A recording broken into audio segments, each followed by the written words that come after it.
አሳልፎ መስጠት በጣም ከባድ ነው። ገንዘብ ያልቃል፣ ችግርም ያልፋል።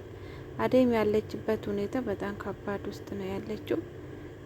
የሰው ቤት በጣም ከባድ ነው። ችግር አይኑ ይጥፋ እንግዲህ ችግር ይሄንን ሁሉ ነገር አምጥቷል።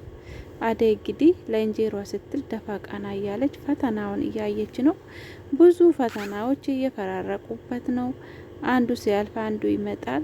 በዛሬ ቀን ግን ዘለቀ ያደረገው ነገር በጣም አሳፋሪ ነገር ነው። በጣም ያሳዝናል።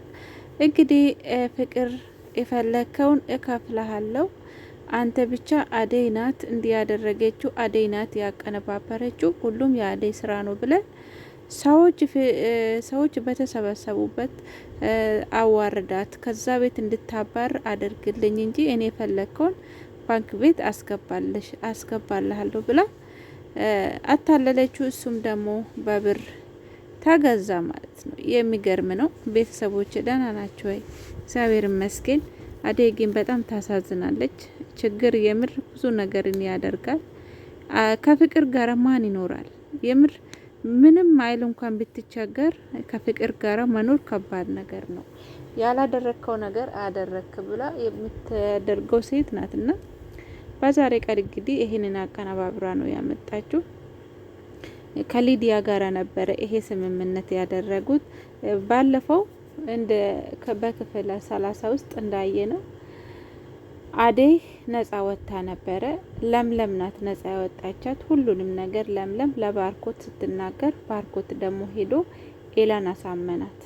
እንደገና ለምለም ራሱ መጥቶ ይቅርታን ጠየቃት ማለት ነው ኤላ እና አደይ ደግሞ ይሄ ውስጥ እንደሌለ እጇ እንደሌለ እንደገና ደግሞ ሁሉ የፍቅር ስራ እንደሆነ ተገልጦ ነበረ። በዛሬ ቀን ደግሞ ይሄ ነገር እንዴት ይታወቅብኛል?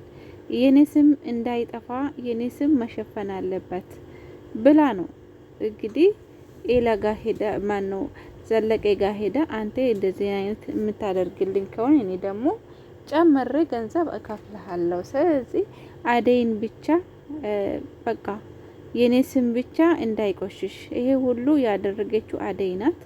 ስለዚህ አደይ ናት የሰረቀችው ሀብሉን፣ ይሄ ሁሉ ያቀነባበረችው፣ እኔም ደግሞ ይሄን ከልጅ ላይ እንድዘርፈው ያደረገችኝ አደይ ናት ብሎ ጠቆማት እና እሷን በጣም ተናደ ስለነበረ አደይ ዘለቀን አነቀችው። በእውነት ትግስት ያሳጣል። ንጹህ ናት። አንድ ሰው ንጹህ ሆኖ ሌላ ሰው ደግሞ ያ ስም ሲያቆሽሽ በጣም ያሳዝናል። አደይ ምንም የማታውቀው ነገር የለም። በራሷ ጥፋት ራሱ ይቅርታ የምትጠይቀው ልጅ ናት እና ሁሉም ሰው አዘኑበት። በፊት አደይ አደይ ብሎ ሁሉም ሰው የሚወዳት ሁሉም ሰው ጀርባውን ሰጠዋት። አደይም ግራ ተጋባች። ባርኮትም እንደዛ። ባርኮትም አደይ እንዲያደረግሽው አደይ በጣም ነው ያፈርኩብሽ፣ በጣም ነው ያዘንኩብሽ አላት። ብዙ ንግግሮችን ተናግረዋል እና እንደገና ዴቪም በጣም ነው ያዘነው። ግን ቢሆንም ዴቭ ብዙ ነገሮችን አልተናገረም። በጣም ስለሚወዳት ብቻ ተናዶ በንዴት መጠጥ ጠጣ እንጂ ብዙ ነገርን አላደረገም። ብቻ አደይ በጣም አምናት ነበረ። እሷ ምንም ነገር አታደርገው፣ መጥፎ ነገር አታደርገውም ብሎ እምነት አደይ ላይ ጥሎ ነበረ። ግን ደግሞ ከሱ ከሰረቀ ሰው እሷ ናት እንዲያደርገው ያደረገችን እሷ ናት ብሎ ሁሉም በተሰበሰበበት ቦታ እንደዚህ ያደረገው። ኤላ በፊትም ጠረጥራት ነበረ።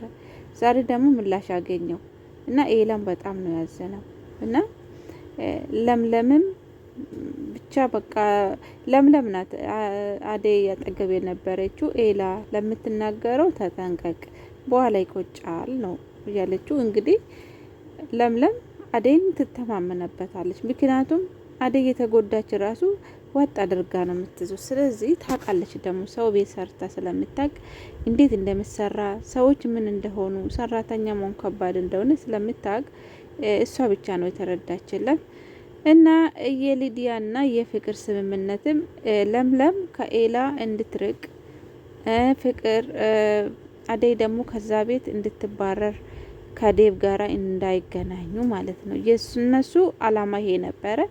ቢሆንም ግን የባርኮት እናት ደውላ አደይ አሁኑኑ ፈልጋችሁ ወደ ቤት መልሷት፣ በጣም ነው ማዝ ነው ብላ በጣም ተቆጣች። እንደገና ወደ ቤት እንድትመለስ ባርኮት እየፈላለጋት ነው። የኔ ልጅ እያለችው ተጸጽታለች፣ ተቆጭታለች። እና ምክንያቱም እሷ ከዚህ በፊትም እኔ አደይ ከልጆች ለይቼሽ አላይም ስላለችው የምር ደግሞ እንደ ልጆቿ ነው የምታየው። ግን እዚህ ፍቅር ምን እንዳደረገችው ማንም ሳያውቅም። ግን ሌሎቹ እኮ በጣም ነው የሚወዱት፣ ባርኮት፣ ዴቭ፣ ሌሎቹ ደህና ናቸው። እና ሊዲያ ደህና ነበረች። ግን አሁን ራሱ ሊዲያ ያው ለኤላ ብቻ ስላፈቀረችው ነው እንጂ ጥሩ ናት። ሊዲያ እና ፍቅር መቼም አይገናኙም። እና የነሱ አላማም አልተሳካም።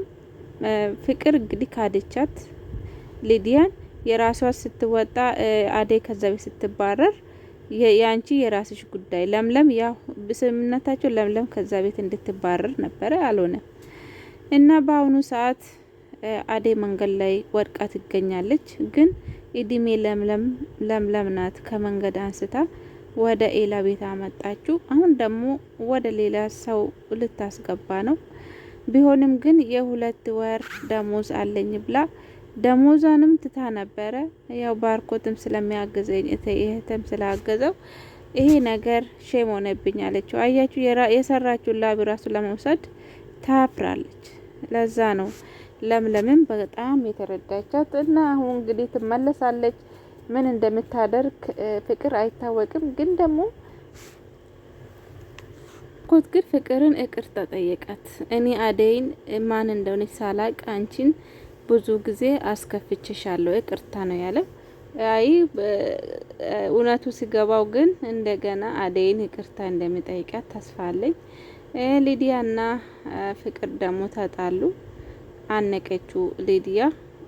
ምክንያቱም የራስሽ ጉዳይ ስላለችው ያው የተስማሙ ስምምነት ስላልተሳካ እሷ የራሷን ስታገኝ ብቻ የሊዲያን ተወችው።